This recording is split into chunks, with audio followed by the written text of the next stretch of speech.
سامحونا.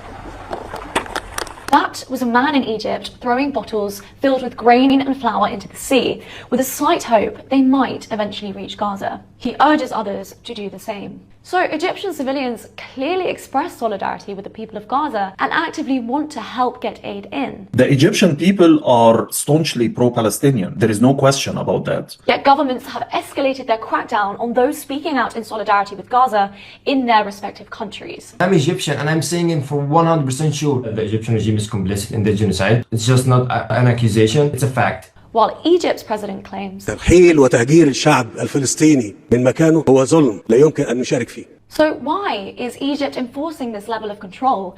And what's behind its decision to block aid and criminalize solidarity, even as Gaza faces catastrophic levels of hunger? The situation inside Gaza is dire. According to the Integrated Food Security Phase classification, Gaza is now experiencing a worst-case scenario of famine. At least 150 people have died of starvation. More than 100,000 children are at risk of death, and some 40,000 infants are without formula as supplies are choked off. And yet aid is available. It exists. Footage shows aid convoys stacked up at Gaza's southern border, but not moving. And that border crossing, Rafah, lies in Egypt. On a surface level, Egypt has rejected Israeli proposals to relocate Palestinians into Sinai. Cairo insists it is resisting a second Nakba, the mass expulsion of Palestinians from their homeland.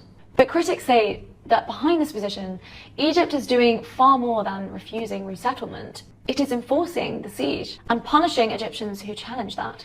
Egypt has banned convoys, arrested organisers, and shut down initiatives to deliver food and medicine. Those who tried to reach Rafah have been detained, threatened, or disappeared.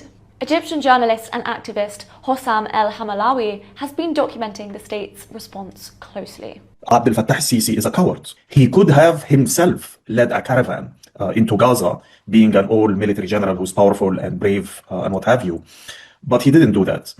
Instead, he shut down the Rafah crossing, refused all the civil initiatives, and we've seen horrific images of the regime and its security forces cracking down on both local and international activists who tried to go to Sinai to extend solidarity with the Gazans. And those affected aren't just seasoned activists.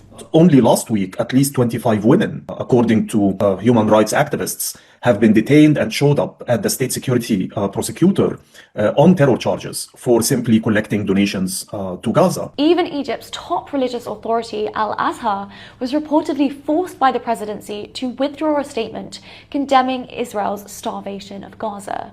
But the crackdown has sparked a global backlash, especially from the Egyptian diaspora. On the 23rd of July, Egyptian activist Anas Habib locked the gates of Cairo's embassy in The Hague. He told us why. It hurts me so much to see that my country is doing this to Palestine, to Gaza, because the opinion of Egyptian people and their point of view was never like that. We are not like that. Egyptian people never dealt with Gaza in this way. Habib later returned to shut down the Jordanian embassy too.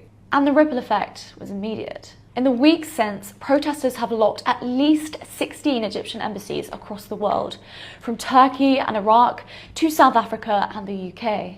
And Egypt has taken notice. Sisi appeared on Monday and he gave a public speech and he sounded on the defensive. He sounded very, very shaky and unconfident, and he was begging Trump to intervene. This is directly linked, definitely, to the pressure posed by those protests abroad. Back home in Egypt, however, resistance has come at a higher cost. In Helwan, two men, Mohsen Mohammed and Ahmed Sharif, stormed a police station in protest over Egypt's role in the blockade. They then disappeared.